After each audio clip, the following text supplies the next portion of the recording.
There are three types of transformation that needs to be described. The first of these is reflection.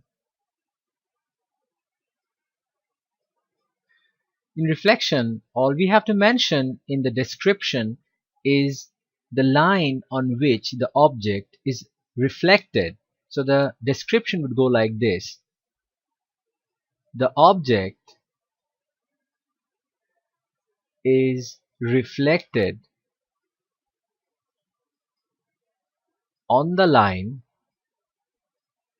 and we have to mention the line to give the image. So that's all we have to do. Now here we have an object, and if we reflect this on this line on the x-axis, then the image would be this. It's the mirror image. So if you take a look here, so here we will say the object is reflected on the x-axis, or you can say y equal to 0 to give the image. If the reflection was on the y-axis, that means the line x equals to 0, that would be the object is reflected on the y-axis to give the image. And it could be the line y equals to x. In that case, the object ABC reflected on the line y equals to x to give the image a prime, b prime, c prime. That is the convention to write prime. And it could be line y equals to minus x. Then the object ABC is reflected on the line y equals to minus x to give the image a prime, b prime, c prime. But the line does not necessarily mean has to be x-axis, y-axis, y equals to x, y equals to minus x. It could be something different. It could be here. Then we will say the object is reflected on the line x equals to minus 1. Or it could be over here. It could be x equals to 2. So by observation, you can also figure out if it looks like a mirror image, just find the distance between them, and that line between them in their midpoint, that is the reflection. Now if we have a situation where the line is like this, it touches one of the point. In that case, the point which is not changing is called the invariant point.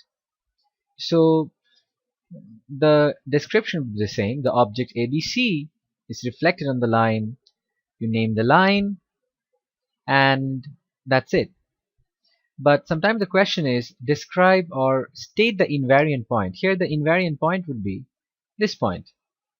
So this is the invariant point. If you see the coordinates, so this coordinates is 4, 3. So that is the invariant point. The next transformation that we have to deal with is rotation. So rotation. So here we have to describe, first of all, the center of rotation, which is going to be always the origin. And we have to mention the degree of rotation, which is either 90 degree or 180 degree. If it is 90 degree, it is either going to be in the clockwise direction or in the anti-clockwise direction. If it is 180 degree, we don't have to mention that. So the structure is the object is rotated about the origin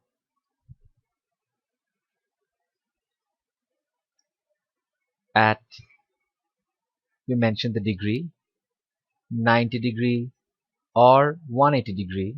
But if it is 90 degree, we have to mention is it clockwise or anti-clockwise to give the image. So that's what we have to do. Now we have this object, and if you rotate it by 90 degree in the clockwise direction, meaning in this direction, and this is the center of rotation, the origin, so the image would be this. So this is what it looks like if you rotate it like this. And if you take a look at the coordinates in rotation, the coordinates are always flipped. This one 6, 2 would become 2, 6, so it is flipped. Now this is observable, 2, 6, and the x-axis is positive, so that would be plus 2, and the y-axis is negative, that would be minus 6.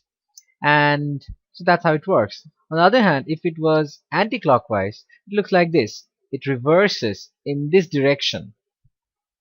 So again, the coordinates that we had 6, 2 is now over here 2, 6. The x coordinate is now negative and the y is positive. So it's like AB is becoming like BA. X coordinate is negative, y coordinate is positive.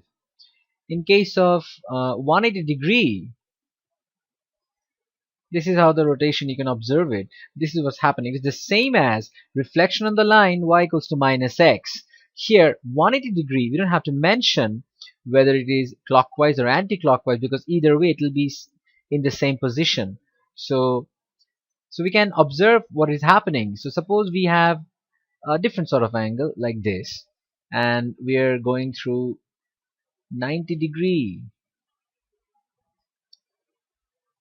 So 90 degrees. So this is 90 degree in the anti-clockwise direction. This is what it looks like. So this triangle now has become like this. Now in the clockwise direction, this would be changed to this triangle. So the description would be the triangle ABC is rotated about the origin by 90 degree in the clockwise direction to give the image A prime, B prime, C prime. So by looking at it, you can know that it is definitely going to be a rotation because it is not reflection. No way does this look like a mirror image. So that's how you know. So reflection is pretty obvious, and rotation, it looks completely different. So it is just by observing it, it is noticeable what is happening. Now another thing, when we have a rotation, sometimes there can be a question where the center of rotation is not the origin. If the center of rotation is here, now in that case, when we have a center of rotation like this and we have to rotate it, then it would be different. So if you see the image, so 90 degree, when the center of rotation is here, it is rotated in this way. Now if we change the center of rotation, the image is also changed. But in construction, what we do, we take this center of rotation and we take it to origin by doing some translation. So 2 units up and 2 units left, and then we can do rotation. The final description of transformation is enlargement. Enlargement. So here we have to mention the scale factor mostly. So what we have to mention is the object is enlarged by a scale factor. So we have to mention the scale factor to give the image. Now here it's also a good idea to mention the center, and this time the center will not be the origin. The center would be something different. If you do not mention the center, that is also alright, but if it is possible, try to mention the center. So the object is enlarged about this center by a scale factor to give the image. So this is the picture that is given. You see an object A and you see the image A prime, and obviously one is bigger than the other. Now how do you know by how much is the other one bigger? Obviously it's going to be an enlargement. Straightforward. Enlargement is the easiest to spot. If the image is larger, one is larger than the other, it's an enlargement. So the first thing you have to find is the scale factor. So you take the side here. So you see the side of the image, 1, 2, 2 boxes over here, and this is 1 box. And by that, it would be pretty obvious how it is working. So scale factor, you can also take a scale and measure. That is, this is length divided by this length, and then you'll know the scale factor. So here, the scale factor is 2. So we have a scale factor of 2. If the scale factor was more, it would be larger. If it was 3, it would be even larger. Now, when you describe it, you say the object, the triangle A is enlarged by a scale factor of 2 to give the image A prime. It's a good idea to also mention the center of enlargement. In center of enlargement, what you do, you join all the points and it would be towards here, towards this side. So you project it. So you project these lines and they will meet at a point, and that point is the center of enlargement. So here the center of enlargement is 0, 0. But the center of enlargement does not have to be the origin all the time. The center of enlargement could be here. If you see the movement, this is how it is changing. If the center of enlargement was here, it would look like this. So what you do project it. So as you join it with your ruler, you will find out the center of enlargement. Now the center of enlargement plays an important factor whether the scale factor is positive or negative.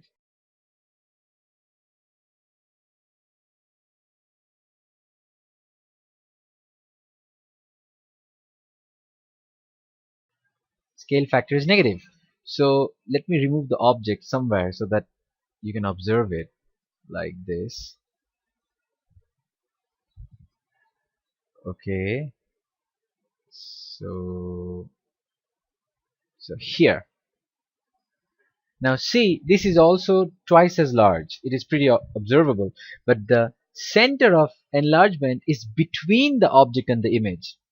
When the center of enlargement is between the object and image, you have to write down the scale factor as negative. That's the idea. So here you project it in this direction. You join this and you will see that they're between the object and the image, and that will give us the center of enlargement. This time it is -2, 2.